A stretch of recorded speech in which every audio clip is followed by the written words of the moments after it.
Amigos de Otra Mirada, estamos nuevamente con ustedes en otra edición de nuestro programa y en esta oportunidad el que habla, Nicolás Lynch, eh, va a proceder a establecer un diálogo sobre la actualidad del tema constituyente con Fiorella Cáceres. Ella es estudiante de Derecho de la Universidad San Martín de Porres y con investigación justamente en temas constitucionales.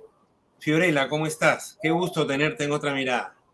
Hola Nicolás, ¿qué tal? Muchísimas gracias a ustedes por la invitación. Creo que estos espacios de diálogos sobre el tema constituyente, constitucional, son sumamente necesarios, sobre todo tomando en cuenta la coyuntura en la que hoy nos encontramos. Bueno, es indudable, creo que para todos es claro que vivimos una coyuntura donde el tema constituyente, no solo el tema constitucional en general, sino la posibilidad de establecer un poder constituyente en el Perú, ha pasado a ser parte de la agenda pública, ¿no? Así Los que, en fin, nos enfrentamos, denunciamos, los que tenemos años para haber hecho eso, el año 93, esta constitución, cuando se produce la convocatoria al CCD, luego el golpe de Estado del 5 de abril de 1992, la elaboración constitucional por este Congreso elegido en condiciones de gobierno autoritario y posteriormente la ratificación del texto constitucional por la vía de un referéndum que en su momento fue denunciado como fraudulento por el doctor Juan Chávez Molina, que era miembro del Jurado Nacional de Elecciones en la época.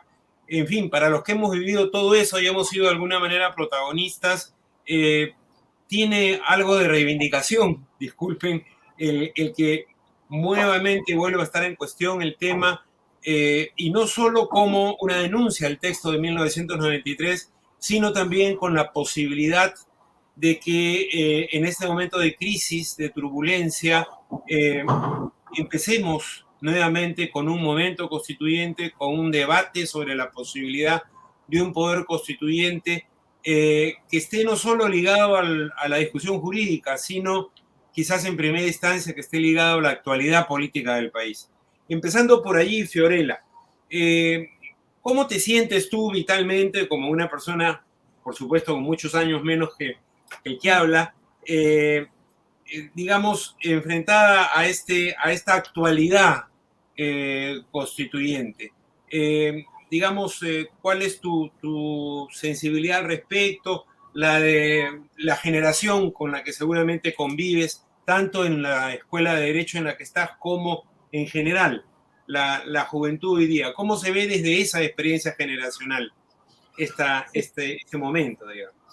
Sí, a ver, creo que es importante recordar, como lo acabas de mencionar, Nicolás, que el debate constituyente o sobre la reforma constitucional de la Constitución de 1993 nunca ha descansado, ¿no?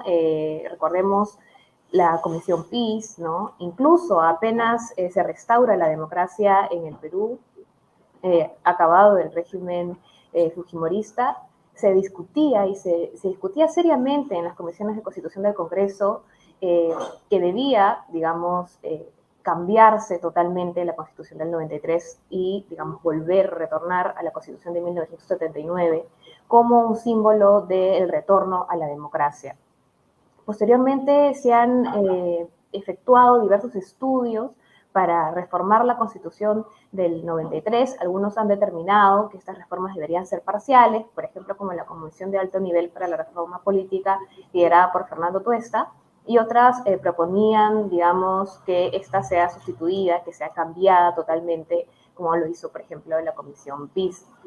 Entonces, esto nos dice, y además de las más de 22 reformas parciales que ya tiene la Constitución del 93, nos evidencia pues que existen necesidades de cambios estructurales en la Constitución de 1993 y que en consecuencia cada vez que nos enfrentamos a la posibilidad de reformas constitucionales siempre existe pues este debate de si es que deberían ser parciales o si es que de lo contrario debería cambiarse totalmente la Constitución.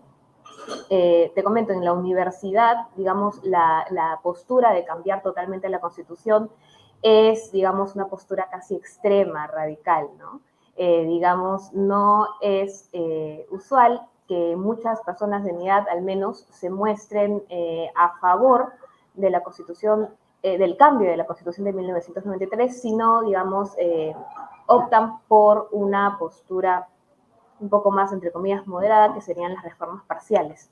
Sin embargo, la cantidad de personas que apuestan por una asamblea constituyente o por la sustitución total de la Constitución del 93 se ha incrementado sobre todo por lo que ha pasado en los últimos 6 años, ¿no? Recordemos, solo en los últimos 6 o 7 años son 5 presidentes, 3 congresos, instituciones enteras que han caído, como el ex Consejo Nacional de la Magistratura, al revelarse esta red de corrupción en nuestro sistema de justicia que negociaba la libertad de violadores de menores, ¿no? O la repartija en el Tribunal Constitucional, quien era una institución que durante muchos años significó una garantía, ¿no?, de cordura, de legalidad y de constitucionalidad en el Perú, pero hoy, digamos, es una institución incompleta, que está totalmente politizada y que se ha deslegitimado.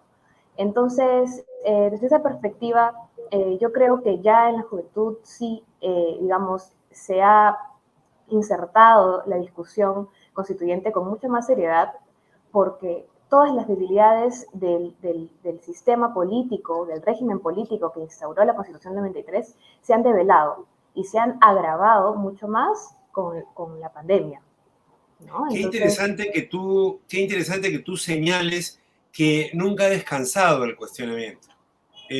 No es por nada, pero yo acabo de publicar un libro donde en la primera parte hay un ensayo sobre la pertinencia de una nueva constitución ahora, pero en la segunda parte republico mis 48 artículos que he escrito a lo largo de 30 años cuestionando el orden constitucional, ¿no? En fin, claro que esto tiene también de generacional, no lo niego, ¿no? Los que vivimos otro tipo de democracia y los que también vivimos una dictadura, por más que en su primera parte fuera reformista, como fue la de Velasco, hemos tenido esta posibilidad de contrastar regímenes políticos, ¿no? Y bueno, y posteriormente el gobierno autoritario de Fujimori. Pero esta idea de que el cuestionamiento nunca ha descansado, ¿no? Yo ayer escuchaba a un abogado joven, me parece un señor Pomareda, ¿no?, que está en esta controversia de si se han usado bien o mal las ideas que él plantea en un artículo en el proyecto de ley que acaba de elaborar el Ejecutivo sobre el tema de la Asamblea Constituyente. Y él, lo que a mí me sorprendió en su discurso fue que hablaba de Estado constitucional de derecho. Y repetía, estamos en un Estado constitucional de derecho, estamos en un Estado constitucional de derecho. Y a mí me provocaba tomarle la temperatura. Yo decía, ¿en qué Estado constitucional de derecho? ¿De qué Estado constitucional de derecho nos está hablando? O sea, una constitución nacida de un golpe de Estado, ¿no?, hecha por una dictadura para quedarse, porque, ojo, muchos la contrastan con la del 79 y dicen, también fue hecha en una dictadura, pero al menos esos militares la hicieron para irse, con todos los problemas que tuvo ese texto constitucional, ¿no?, aunque en muchos aspectos se considere mejor que el del 93. Pero digo, esta insistencia en que tenemos un orden y puede venir el desorden, ¿no? Yo creo que no ha sido esa precisamente nuestra vida constitucional ni nuestra vida institucional, ¿no? Entonces, yo subrayaría primero esa idea. No ha cesado el cuestionamiento, efectivamente, no ha cesado el cuestionamiento. El caso de Valentín Paniagua creo que es palpable. Valentín Paniagua no dejaba de expresar su frustración porque en esos pocos meses en que estuvo en el poder no hubiera tenido, digamos, el tiempo, las posibilidades, fue un tiempo corto, para poder lograr una nueva constitución, ¿no? Esto me parece muy importante, ¿no? Quizás el segundo elemento tenga que ver con este tiempo de crisis, ¿no?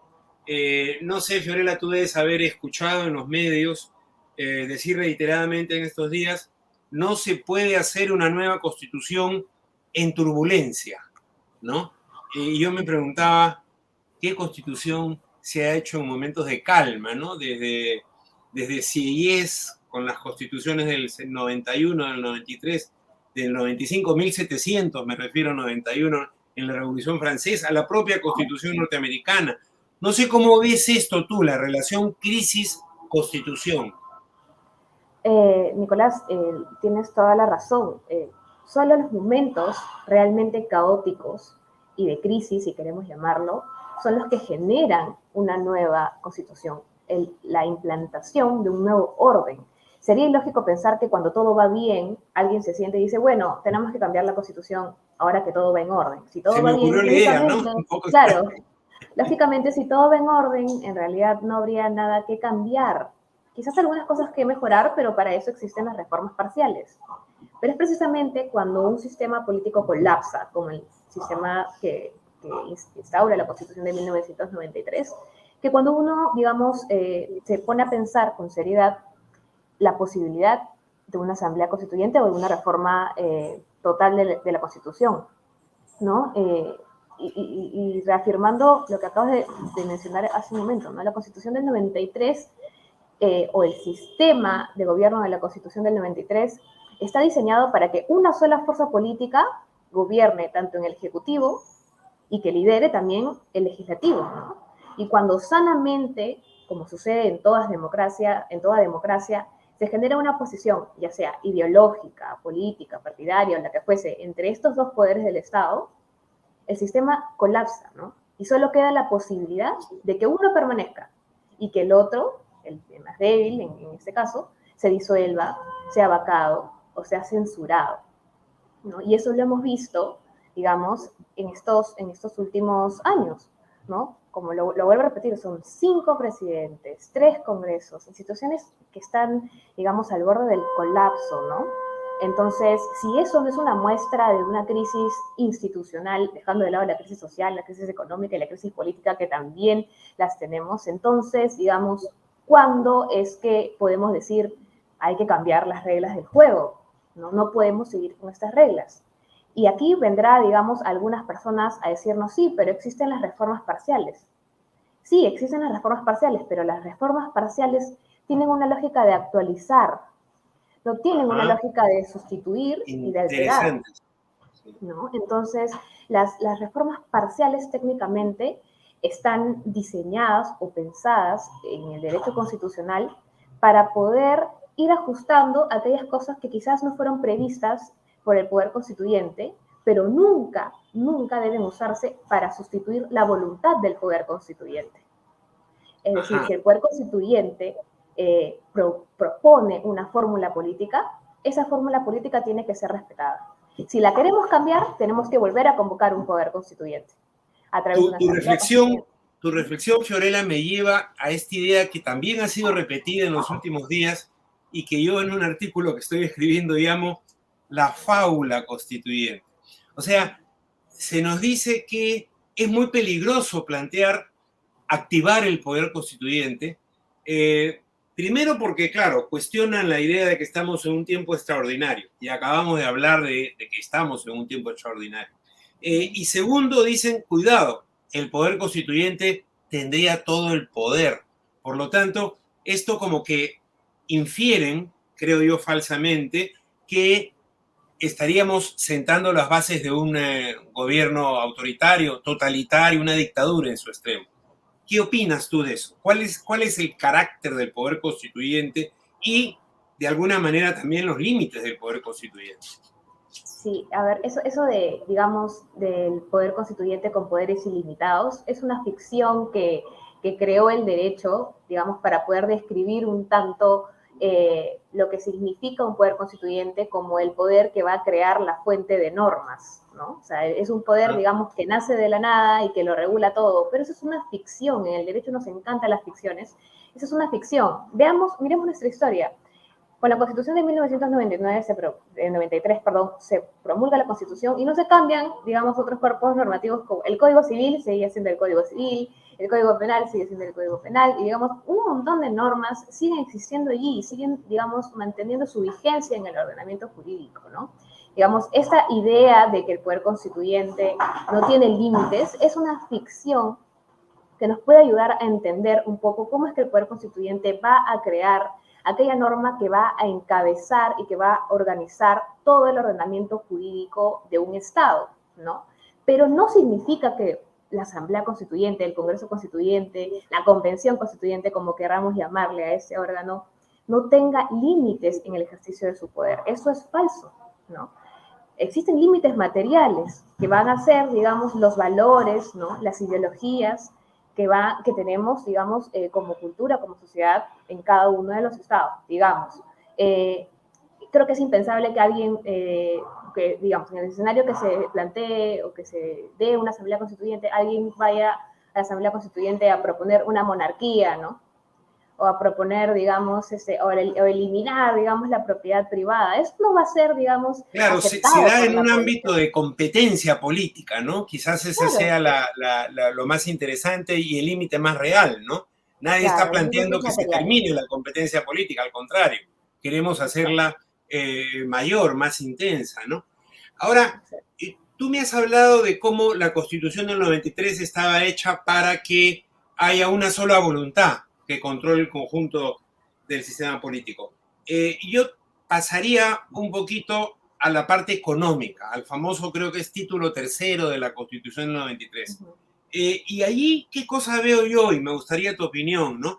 Yo veo que también es un título, capítulo, dicen mucho el capítulo Uh-huh. económico, pero lo llaman título en la Constitución, que está hecho para una sola política económica, la política económica neoliberal, digamos, o que se denomina neoliberal, ¿no?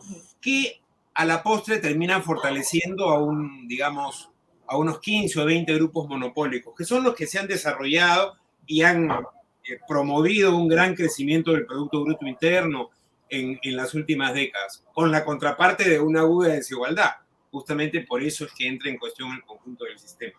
Pero, ¿no te parece a ti que las provisiones económicas, no sé si se podría llamar capítulo, título, una nueva constitución, las provisiones económicas deberían ser más plurales? O sea, no solo darle paso a la gran propiedad, sino la regulación pública, la intervención del Estado en algunos aspectos de la economía, la propiedad social y cooperativa que se planteaba en la Constitución del 79. Es decir, así como todos queremos, creo, una mayor competencia política, un sistema democrático que promueva más la competencia, ¿no te parece que sería interesante también unas normas económicas que promovieran más la competencia en el ámbito económico? Sí, por supuesto, ¿no? Y aquí también es necesario recordar que una de las principales razones por las que también se debe cambiar la Constitución del 93 es porque el estado de cosas que normó y reguló la Constitución del 93 ya no existe más. Recordemos que en el contexto internacional las políticas neoliberales han demostrado un rotundo fracaso en aspectos tan relevantes para los estados como la salud pública, por ejemplo, ¿no? Entonces ha quedado demostrado que solo un estado fuerte y con la posibilidad de participar de una manera mínimamente activa en la economía de un país podrá hacerle frente a grandes crisis como la causada por la pandemia del SARS-CoV-2 o del COVID-19 y que creo yo es una de las muchas que se nos vienen, ¿no? En este contexto, la cantidad de muertos que nos ha dejado, digamos, la pandemia debería hacernos repensar algunos principios constitucionales del régimen económico de la Constitución del 93, que son su columna vertebral, como el principio de subsidiariedad, ¿no? Que en realidad, y aquí va el punto central, si nosotros analizamos y comparamos los textos constitucionales de la Constitución del 79 y de la Constitución del 93, en realidad no hay muchas diferencias porque ambos, digamos, reconocen que hay una economía social de mercado y reconocen, en la Constitución del 93 se reconoce el pluralismo económico, ¿no? Que es, digamos, hace referencia a que en nuestro mercado van a coexistir ambos tipos de propiedad, ¿no? O diversos tipos de propiedad, no solo la propiedad privada, que también, digamos, se va a permitir la participación del Estado, digamos, en la economía, pero, digamos, va a ser las políticas económicas que se adopten desde el gobierno las que le van a dar el sentido a estas disposiciones constitucionales. Y no solo ello, también las interpretaciones de las instituciones, las que le van a dar contenido. Por ejemplo, el Tribunal Constitucional, que ha sido muy, y lo recalco, bastante consecuente, como no lo suele ser en otros aspectos, con lo que significa el principio de subsidiariedad. Hay un desarrollo jurisprudencial importantísimo que limita totalmente la participación económica del Estado, ¿no? Y que en consecuencia ha dejado en algunos casos al Estado maniatado, ¿no? Sin poder hacer frente a crisis como la que hemos pasado. allí es interesante, ¿no? La reflexión que haces cuando dices un estado de cosas que ya no existe más. Digamos, los teóricos de la Constitución dirían que la Constitución material ha cambiado, ¿no? O sea, la dinámica social digamos, de la estructura de poder y la estructura de clases en el país ha cambiado, ¿no? Entonces, efectivamente, tenemos otra Constitución material frente a la cual responder. Ahora, sí hay un punto ahí que yo creo que se debilita en la Constitución del 93 y que es importante resaltar, que es la capacidad de regulación pública del Estado, ¿no? El debilitamiento de la capacidad de regulación pública y también el debilitamiento de las provisiones de protección social del Estado son justamente los que facilitan el desarrollo de grupos oligopólicos. No solo que no haya posibilidades o que estén debilitadas las posibilidades de la legislación contra los monopolios, sino el conjunto de las provisiones que tienen una visión excesivamente privatista. Ahora, para ir concluyendo, porque tenemos el tiempo que es un tirano, para ir concluyendo, ¿cómo ves tú el proceso político de cambio constitucional? ¿No?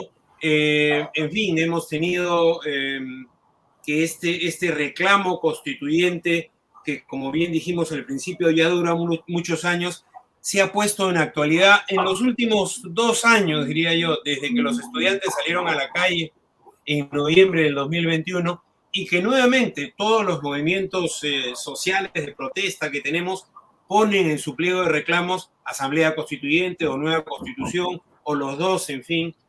Alguien me decía por ahí, sí, pero es que no entienden nada los que lo ponen.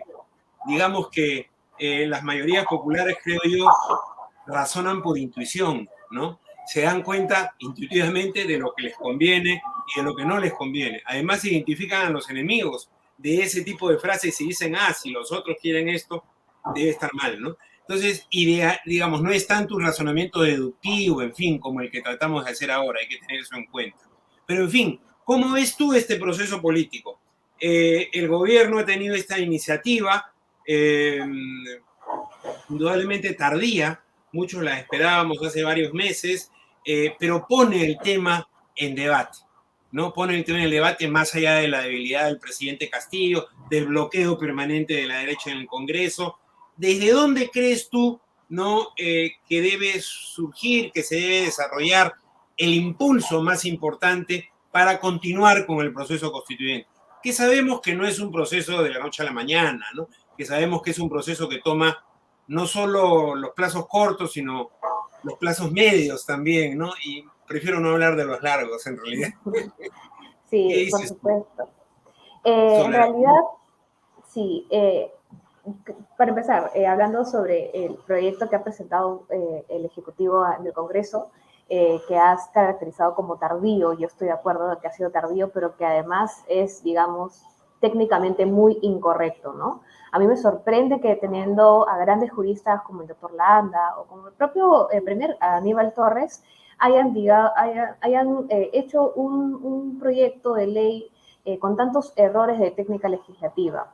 A mí realmente me deja un desazón y me deja pensando en que realmente el Ejecutivo no tiene, digamos, las ganas ni los verdaderos deseos de cambiar la Constitución o de convocar una asamblea constituyente. En ese sentido me hace, digamos, mirar hacia otro lado y que es la ciudadanía, ¿no? La ciudadanía debidamente organizada, ¿no? La que deberá, digamos, impulsar estos cambios, como ya lo están haciendo en Cusco, en el paro que ha habido en Cusco la semana pasada.